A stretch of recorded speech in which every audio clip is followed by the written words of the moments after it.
వంగవీటి సినిమాలో మురళీ క్యారెక్టర్ చేసిన వంశీ మనతో ఉన్నారు. సార్, ఆర్జీవి సార్తో వర్కింగ్ ఎక్స్పీరియన్స్ మీ వర్కింగ్ ఎక్స్పీరియన్స్ మాతో షేర్ చేసి.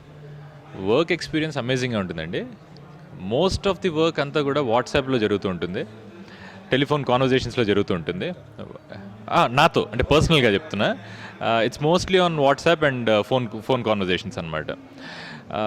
అంటే నాకు the best part about Ram Gopal Varma గారు, ఎడిట్ టేబుల్ పైన ఒక్కొక్క సీన్ ఎడిట్ చేస్తున్నప్పుడు లేదా విజువల్స్ ఆయన షూట్ చేసింది చూస్తున్నప్పుడు ఆయనకి ఏమాత్రం పాజిటివ్గా అనిపించినా, ఇది బాగుంది అని అనిపించినా ఇమ్మీడియట్గా అంటే వీడి చిన్నవాడు వంశీకి మనం చెప్తే మళ్ళీ ఏమైనా కొమ్ములు వస్తాయేమో ఇలాంటివి జనరల్గా ఉండే అవకాశం ఉంటుంది.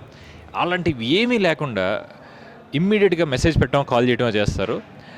ఆయన ఏమనుకుంటున్నారో అబ్సల్యూట్గా ఎదుటి మనిషికి చెప్తారు. సో అలా చెప్పడం వల్ల ఏం జరిగిందంటే నాకు ఒక గ్రేట్ కాన్ఫిడెన్స్ బూస్ట్ అండి. నేను ఆల్మోస్ట్ అంటే హ్యాపీ డేస్ అన్న అంటే సూపర్ హిట్లో పార్ట్ అయినా సరే last 4 to 5 years almost films ఏం చేయకుండా ఉన్నాను అనమాట. This almost like reentry for me. So అటువంటప్పుడు నాకు ఒక గ్రేట్ మోరల్ బూస్ట్ ఇచ్చారు. దానివల్ల ఏం జరుగుతుందంటే ఒక్కొక్క సీక్వెన్స్ నేను ఇంకా బెటర్గా పర్ఫామ్ చేయడానికి నాకు అవకాశం దొరికింది. సో ఆ క్రెడిట్ డెఫినెట్గా రామ్ గోపాల్ వర్మ గారికి ఇస్తాను నేను. పర్సనల్గా రియల్ లైఫ్లో మురళీ గారి గురించి మీకు తెలుసా? ఫిల్మ్ అనౌన్స్ చేసినప్పటికీ నాకు రంగా గారి పేరు తప్ప, నెహ్రూ గారి పేరు తప్ప నిజంగా ఇంకెవరి పేర్లు తెలియదండి. మురళీ గారి పేరు ఎక్కడో విన్నా. అంటే మేము కంకిపాడులో కొన్నాళ్ళు ఉన్నాం అనమాట.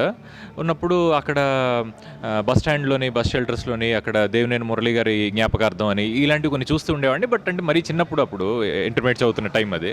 సో పెద్దగా తెలియదు అప్పుడు నాకు. ఆ తర్వాత అంటే ఏమైనా రీసెర్చ్ చేద్దాము అంటే ఫిల్మ్ అనౌన్స్ అయిన దగ్గర నుంచి, నా క్యారెక్టర్ అనౌన్స్ చేసిన దగ్గర నుంచి మాకు స్క్రిప్ట్ చేతికి వచ్చేలోపు ఒక టైం ఉంటుంది కదా.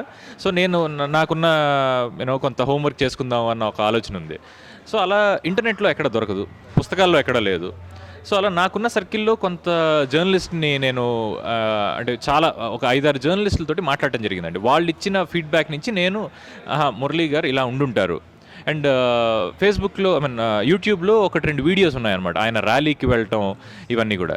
సో వాటి మీద కొంత అవగాహన ఉంది, అవి చూశాను కాబట్టి అతని బాడీ లాంగ్వేజ్ ఎలా ఉండుంటుంది, ఓకే, అతని నడక తీరు దగ్గర నుంచి ఇవన్నీ కూడా కొంతవరకు నేను చూశాను, అబ్జర్వ్ చేశాను. సో నా బేసిక్ హోంవర్క్ ఎలా ఉంటుందంటే నేనే మురళి అని అనుకోవటం. ఇప్పుడు హ్యాపీ డేస్ చేస్తే నేనే శంకర్ అని అనుకోవటం, వంగవీటి చేస్తే నేనే మురళి అని అనుకోవటం. ఇన్వాల్వ్ అయితే న్యాచురల్గా ఏదైతే అది వస్తుందో అది డెఫినెట్గా బాగుంటుంది అన్న దట్స్ మై ఒపీనియన్. దాని మీరు మెథడ్ యాక్టింగ్ అనండి, పరకాయ ప్రవేశం అనండి, లేదా ఒక యాక్టింగ్ టెక్నిక్ అనండి, that's what I believe in. So అలానే ట్రై చేశాను ఈరోజు మురళిగా. నెక్స్ట్ మీకు ఫిలిం మేకింగ్ అప్పుడు కానీ, మేకింగ్ టైంలో కానీ, లేదంటే ఫిలిం రిలీజింగ్ టైంలో కానీ కొన్ని డిస్టర్బెన్సెస్ వచ్చినాయి. ఈ డిస్టర్బెన్సెస్లో ఒకవేళ ఖచ్చితంగా ఇది రియల్ స్టోరీ కాబట్టి ఎవరన్నా ఇన్ఫ్లుయెన్స్ చేసి ఆపుతారు సినిమా అనేటువంటి టెన్షన్ ఏమైనా పడిన సందర్భం ఏమైనా ఉందా?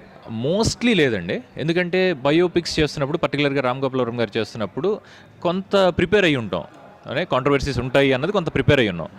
కానీ ఒక చిన్న భయం ఏముందంటే యాజ్ అన్ యాక్టర్ చెప్తున్నాను నేను, అంటే వంగవీటి అన్న టైటిల్ ఉంది కాబట్టి ఏదైనా సీన్స్ ఎడిట్ చేయాల్సి వస్తే సెన్సార్లో ఏమైనా ఇష్యూస్ అయితే కనుక అవి మురళీ సీన్స్ మీద ఏమైనా పడతాయేమో అన్న ఒక చిన్న డౌట్ ఉండేది. కానీ ఫిల్మ్ చేస్తున్నప్పుడు నాకు అర్థమైందంటే ఏది కూడా ఒకరిని పైకి లేపేటట్టు, ఒకరిని కింద పడేసేటట్టు ఖచ్చితంగా లేదు. It's a wonderful balancing act.